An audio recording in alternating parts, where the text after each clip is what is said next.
welcome to this mini episode of W Rated, the podcast where we willingly watch the world's worst rated movies. And today we're continuing to do things a little bit differently. We have sectioned off our top 3 part of the episode for Scary Movie 5, just to give us a little bit more breathing room to talk about the films that we do like in relation to the episode that we have covered. So if you happen to just be listening to this without listening to our Scary Movie 5 episode, I really do implore you to go and check that out. But just in case, my name's Daisy, as always joined by Claire, and we've got our special guest, Matt Brothers, here with us today. Definitely is a first, because technically we'll have been on 4 episodes in a row because we split. Oh my god, yeah. Basically a host now. Yeah, honorary host. So, we spoke about Scary Movie 5. It is the 5th in its series or franchise, so we decided to be bold and go for something that might not work. Hopefully does. So many series and franchises and sequels out there, but do they have enough installments, and are they any good? So we are picking our 3 favourite, or just top, amongst the pool of what we have to choose from, 5th installments in a franchise or series. So I don't know I can't remember how we usually do this. Do we want to do one each and we'll start with Sometimes Matt, we let the guests go, sometimes we go 1, 2, 3. Matt, what would you prefer? Yeah, we could do it 1, 2, 3, right? Go round and round. Sounds good to me. All right, Matt, do you want to kick us off? Okie dokie. So part 5s I find very fascinating because any series that can get to a 5 is probably going to have more. And it's interesting to look back at some and see where in the quality scale the 5th one is.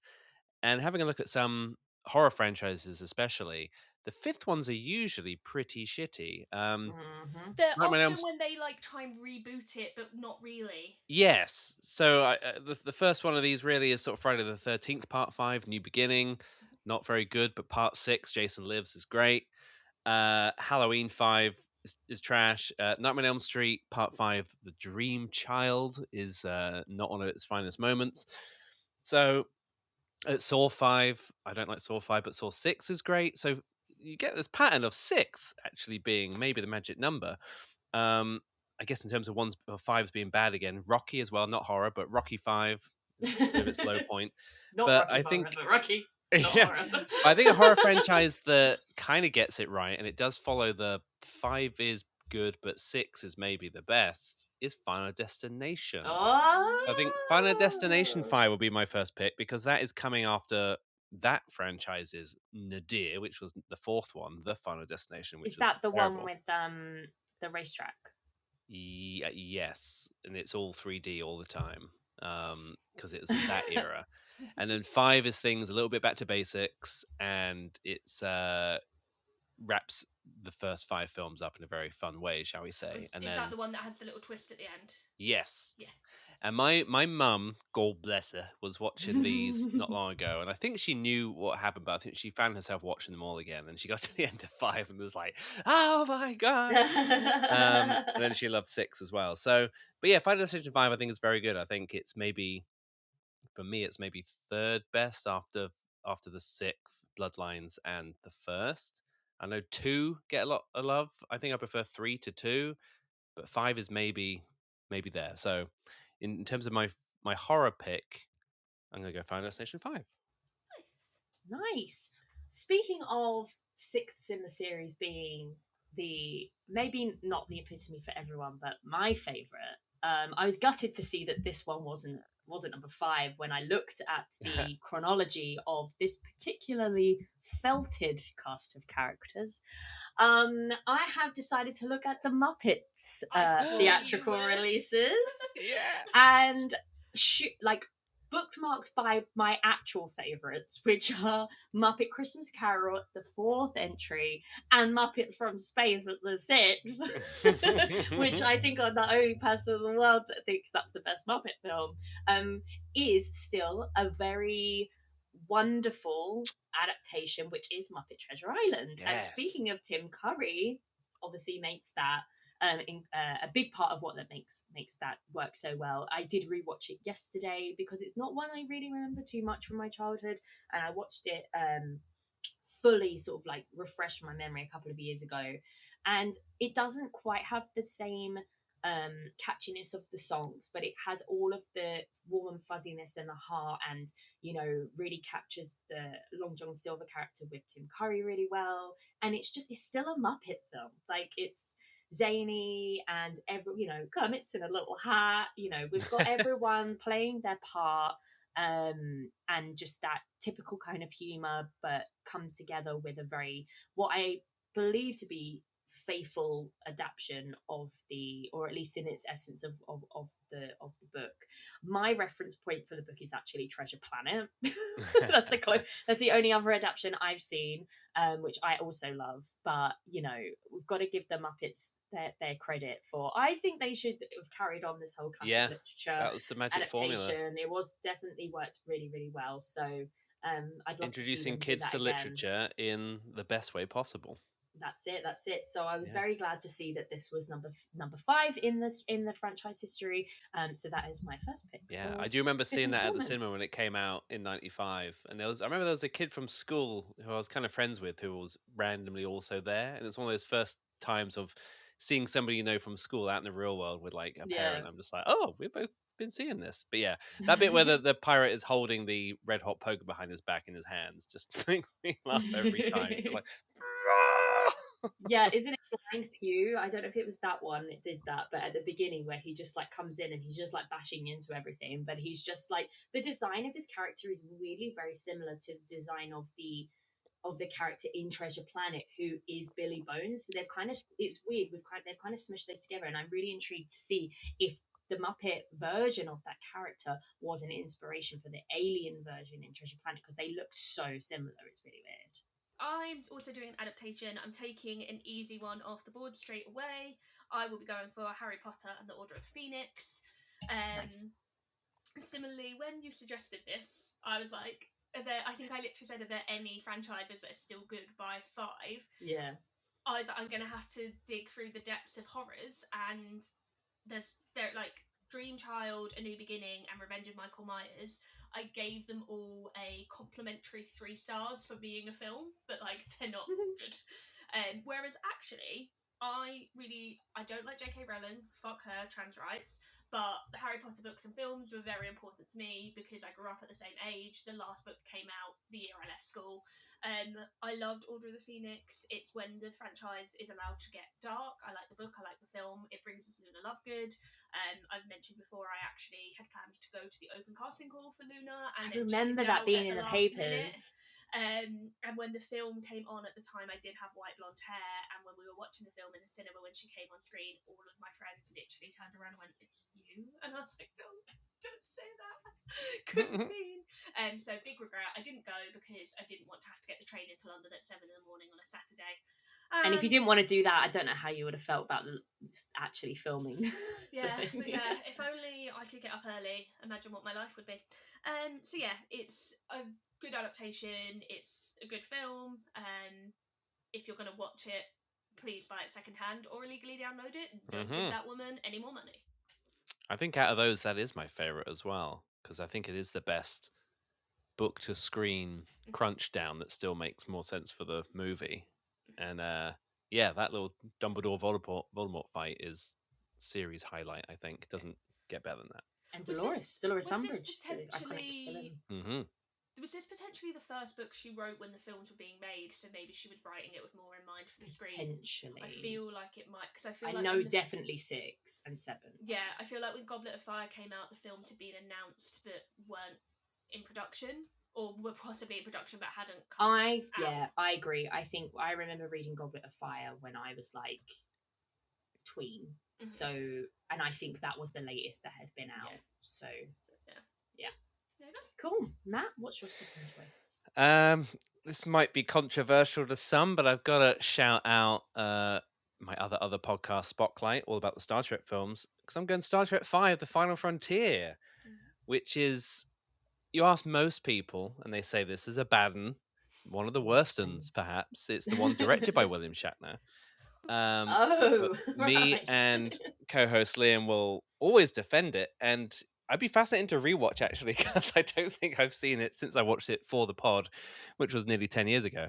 But it's cool. It's kind of got weird little this Mad Max vibe to some of the locations and the scenes, and this is the one where they all go off to find God, and Cybok is here, and yeah, it's a good one. I think I put it above maybe even Voyage Home, which is the fourth one, because there's the whole thing that people used to say, at least, the even numbers are bad, and the even numbers are good and the odd numbers are bad of Star Trek films, which is partly why we Ah. started the pod, because it's like, oh, let's put that to the test as well. And Mhm. what a nice way to rocket through 13 films where some are good, some are bad, almost unilaterally.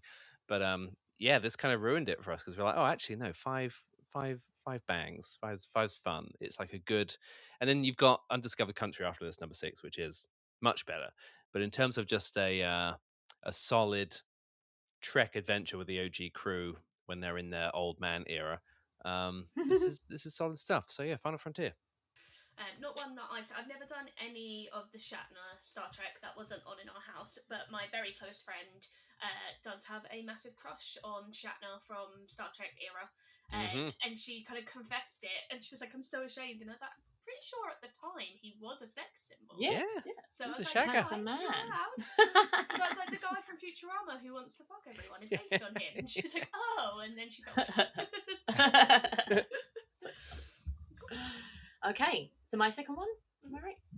Okay, so Matt, you have actually mentioned this as a fifth one that isn't very good, and I'm not going to argue with that. I enjoy it because I enjoy the whole of the Saw franchise. But I wanted to look. I never remember which is which, though. That's the thing. I do vaguely. I looked. Actually, that's a lie. Like 1, 2, 3, and then I did. This was what I remembered it to be when I looked into it, which was the basis of it is a group of people, and they go through their rooms.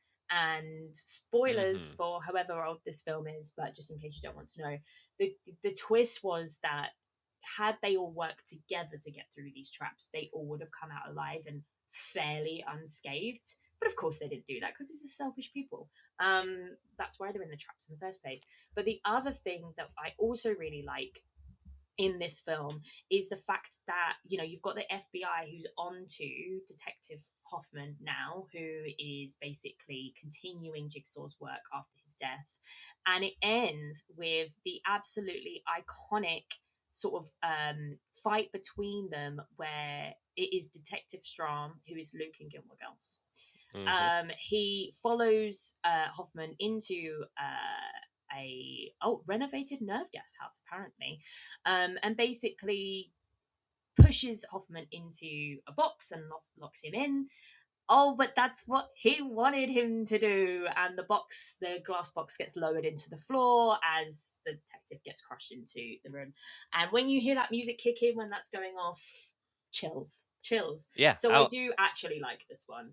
Yeah, I'll maintain that no Saw film has like a bad ending, because they crush those endings every time. And I think depending on where you are on the scale of how good the actual ending is, the addition of that music kicking in bumps it way up, like every you're single gonna time. go, So you're like, it's like hitting the nitrous, like, yeah, let's go. yeah. So I'm glad like, when I looked it up that this was the one that had the group setting and that scene, because that's what I remember from the latter Saws as being like something I really liked. So. yeah, I mean, like Saws 7, 8, and 9 are worse than 5. I think that's kind of I their can't even nadir. But then remember. 10 was really good again. So hopefully they sort themselves out and get back on 11. Yeah, are they? Is it still a continuing? Well, I think it's James Wan coming back and everybody reclaiming. So it's just going to be called series. Saw then. Probably. Yeah. Background. I can't see we them go. slapping 11 on a title. So no. Claire, what say you for your second? Yeah, as I said, I've only seen Saw 2. Famously, that's a good one. Of finishing the first one. I like the second one. Oh, so you watched the second, but you hadn't finished the first one? I watched the second one when I was a teenager with like a group of friends, and then I tried to watch the first one one Halloween in the pandemic here by myself, freaked myself out. No. And then the stream I was watching broke, and I was like, that's good. That's fine. Yeah, that's creepy as fuck. Yeah. No, no. So I'm going to go for my horror because I've not done a horror yet. I'm going for Seed of Chucky. Ooh. I really enjoy all the Child's Play Chucky films. I watched them all in like a over the week marathon. When I moved to Ireland, I was living with my cousin, and Chucky is her favourite character, and they're her favourite films Interesting. ever. And I had not seen any of them. I haven't So, seen any of them. Yeah, every night when she'd get home from work, we'd pop another one on, and That's it's really cute. lovely. It's mid for the whole franchise. So of the original films, not the Aubrey Plaza remake, which I've not seen, there's 7. I have this one ranked as 5, which feels right for the 5th film, but it's still good. It's still enjoyable. Chucky and Tiffany are brought back from the dead once more because their child, who was birthed in the 4th film, Bride of Chucky, it's all a bit confusing. There's some wonderful, wonderful bits with Jennifer Tilly, who plays both Tiffany and herself overtaken by Tiffany. It's great. It's very meta, and I just adore the Tiffany doll. I actually really, really want that one, but they are so expensive. I looked at getting my cousin the life-size Chucky, and it was like in the hundreds. Would you really want that in your house, though? She would. She has a mini one that sits on the TV, and her niece, who was about 2 or 3 at the time, kept taking him home. The parents were like, no. Oh, yeah. Bride of Chucky is actually rated my number 1. But yeah, I think for a franchise like Chucky that has, or Child's Play, has real ups and downs, isn't the best one at all, but it's still got stuff to say. It really goes all in on the meta-ness, and actually it's quite liberal for the time in that they have a gender confused child, which, I mean, the puppet's terrifying and gross and freaks me the fuck out, but I think it was quite interesting that they went down that route, and I just really like the franchise. Wasn't so sure on the TV show, but I did appreciate them trying to bring in all the elements, and I think I just love what Brad Dourif has done with all of it. Nice. I do think I need to check them out eventually because I've not even seen a snippet. That's maybe my biggest mainstay horror franchise blind spot. So I think I've only done the first, maybe the second, and that remakey one. And I know everybody says how good Bride is, so I just wanted to go through them all, I think. Yeah, well, it was funny when we rewatched them. My cousin watches 1 and Bride the most, and she'd not rewatched 3, which is one of the worst. I think that's known as the worst in the franchise. Seed is controversial, but 3 is actively quite bad. I still gave it 3.5 stars because it was fun.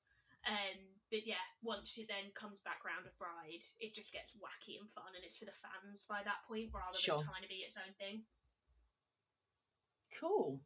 Matt, what is your last pick? Yeah, so I toyed with a few ideas in here. I was almost going to go Fast 5 from the Fast and Furious series, but I think 7 I prefer a bit more, but 5 is definitely up there. So I'm going to be a bit cheeky and go with Prey, which technically is the 5th Predator film, as long as you don't count Alien vs. Predator as a separate thing. Because otherwise you got Predator, Predator 2, Predators, The Predator, and then Prey. And Prey was such a great reimagining of what the series could be. Like, it's not even a reboot of sorts. It's just like, you can just tell other stories in other parts of the world and other parts of time with the Predator setup. And it's such a slam dunk in terms of send one back to like early days America and have him fight with one of the natives there. And it's such a great setup. And it's such a shame that was a straight to Disney Plus deal at the time because of, I think it was still quite post-COVID-y and no one had much faith in it. And then it kind of blew up, and Predator Badlands and Killer of Killers since have both been great as well. So keep giving them to Dan Trachtenberg. But yeah, Prey I think Prey stands alongside the original as a standalone great Predator film. So yeah.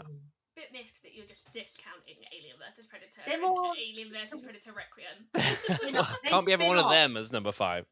They spin off into their own. Yeah, they're their own. They are technically their own canon and stuff. And also because Prey is meant to be a wonderful film. So, but I don't know if I'd be allowed to do that. I just don't think you could just be like, I don't like those two, so they don't. Well, I don't know how I'm going to get away with this next one. They're Alien and Predator series, I guess, as opposed to mainline Predator. Yeah. So Yeah. Technically, they're a separate franchise. Yeah. Well, I don't know if I'm going to get away with this one yet, but it is an episode 5. I wondered if you'd do this. I feel like you should have to do Attack of the Clones if you're doing Star Wars. I'm happy to do Attack of the Clones either Matt, or. what do you say? Would you? Well, I was going to bring this up because Star Wars is a fascinating one. Because if you go by 5th film release, you have Attack of the Clones, which is the worst, and if you go film number 5, you get Empire, which is the best. Which is the best. I just. Do you know what? I'm happy to play by the rules. I'll make a case for Attack of the Clones. Yeah, I just because Oh, I'm God. like Yeah? I understand what you're saying, but at the time it was made, it wasn't intended to be the fifth Yeah, but film. I just said 5th installment, episode 5. I knew I wouldn't be able to get away with it. But then Let me you'd have to count Solo and Rogue One and all that. So technically, you'd end up with No, maybe because Star it's Wars 1 as episode 5, or maybe Solo is the No. 5th. I don't know. because it's called episode 5. What are you not getting about this, guys? It's only because I had Attack of the Clones on my list because I was like, I don't think I can pull off Empire. Yeah, so I'm just looking to see what people actually think are the best elements of Attack of the Clones. It's Padme's Yoda's first wardrobe. lightsaber duel, Padme's wardrobe, Obi-Wan's detective subplot. Yeah, this isn't going to work. And the introduction of Count Dooku. Yeah, I don't think I can defend this as my 5th. What else have I got on the list? Oh, so you're going, Do you you're know going what? no for that one? No. Yeah. I'm only doing it if I can get away with Empire. I'm actually gonna take because I'm gonna obviously Matt's choices won't be in the battle between us. So I am gonna I had on my list Final Destination 5 as well. So I am gonna go for that one. I don't think I need to repeat too much because Matt did cover it all, but it didn't hold up as much as I had thought when I did a rewatch of everything. Like Bloodlines, I absolutely adored when we went to go see that in cinema. But what it does do so well, as Matt said, is give it a refresh. It felt, I felt that there was such a big gap between the production value of 4 and 5, and it was only like 2 years. Like 4 felt very schlocky and a bit naff in terms of acting, whereas this just gave it a bit of a breath of new life, I think. And I mean, that ending, it's just everyone. It's just a classic for that reason. And shout out to the laser eye surgery scene, which means I will never ever get my eye lasered. So no, for multiple reasons, but that one definitely sticks with me for sure. Nice. I'm gonna go for Hunger Games: Ballad of Songbirds and Snakes, which I was like, it's technically a prequel, but I It's feel the like 5th it's still installment. which is only because it's the 4th book, but the 5th film because they split Mockingjay in 2 parts. Actually, the only Hunger Games book I've not read, because when it was announced, I thought it was a bit of a cash grab, so I didn't get the book. And then when the trailer came out, it looked really interesting. Went to see it in the cinema, adored it. It's got Rachel Zegler in, who I've mentioned before, been a big fan of on the podcast. I've now seen her live on stage, and she is even more fabulous in real life. But yeah, I'm sure I've also mentioned it before. Hunger Games is massively important to me. It was the first book I ever taught as an English teacher. I love all the books. I love all the films. It's just a massively important franchise to me. And I think Ballad of Songbirds and Snakes is just as good as the original, at least in film-wise. I've heard people were a little bit disappointed with some of the adaptation choices, so I've been trying to find a second-hand copy of the book, just because I like to buy second-hand books.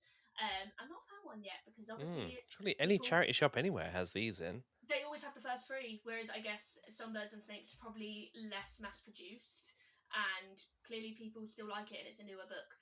But I'm definitely planning on getting it before the new film Sunrise on the Reaping comes out in November. I have got that book, read it, bawled my eyes out. Do not know how they're going to adapt some of those scenes, and we'll either be doing the Starving Games or whatever. There's 2 Hunger Games parodies on the bottom. Do we just bash them out? Do a double both together? Maybe double feature. I think we're going to have to. As long as we keep up our recording schedule, we will be covering them around November for Sunrise on the Reaping. Oh, happy birthday to me! And yeah, that's me. Okay, cool. Okay, so what do you want to just do a quick rundown? Matt, do you want to give us your top 3 again that you landed on? Christ, what did I say? I said Final Destination 5. Mhm. I said Star Trek 5: The Final Frontier, and Prey. Lovely. I really like the Prey pick. I think that's a good spot in the 5th in the series. Justice for Alien versus Predator.